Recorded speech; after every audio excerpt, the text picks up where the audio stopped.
లోపలికి వెళ్ళమ్మా.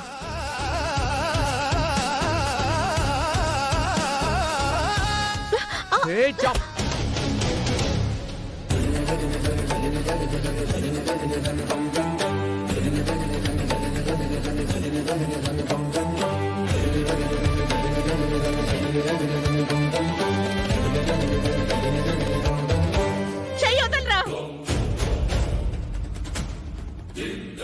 ధోని చెయ్యి పట్టుకుంటావా? పడబోతే పట్టుకున్నానమ్మా. పడితే ప్రాణాలు పోతాయా? అమ్మా రమా, నువ్విక మాట్లాడకు హర్ష. అదేమన్నా నువ్వు చేసుకోబోయేదా? తెగ కేర్ చూపిస్తున్నావు. నువ్వు చేసుకోబోయేది నిషాని. నిషానే నీ భార్య. రమా, చిన్నదాన్ని మళ్ళీ పెద్ద చేయకు. ఏదైనా చిన్నదాని నుంచే పెద్దదవుతుంది. ఆదిలోని తుంచెయ్యకపోతే వృక్షంలా మారుతుంది. కలిసి వెళ్ళమన్నాను కదా అని కలుపుకుపోదామని చూస్తున్నావేమో.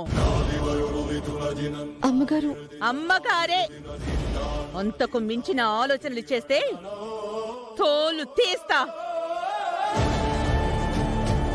చనువు తగ్గించుకోకపోతే ప్రాణం తీసేస్తా.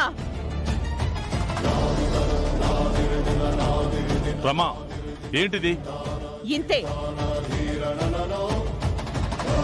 ఆకాశానికి నిచ్చెనలు వేయకూడదు హర్ష. అది ఎప్పటికీ అందదని అర్థం అవ్వాలి కదా.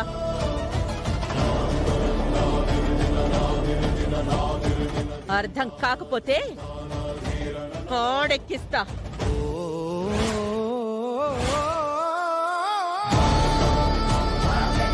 అమ్మా, ఇలా తనని బెదిరించడం కరెక్ట్ కాదు.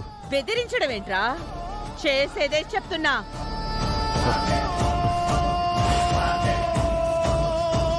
అలాంటి ఆలోచనలేమీ లేనప్పుడు భయపడాల్సిందే ఉంది.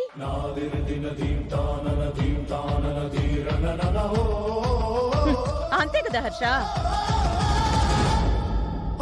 చూసింది చాలు. లోపల నీ పనులుంటాయి కదా. పోని మనిషివి.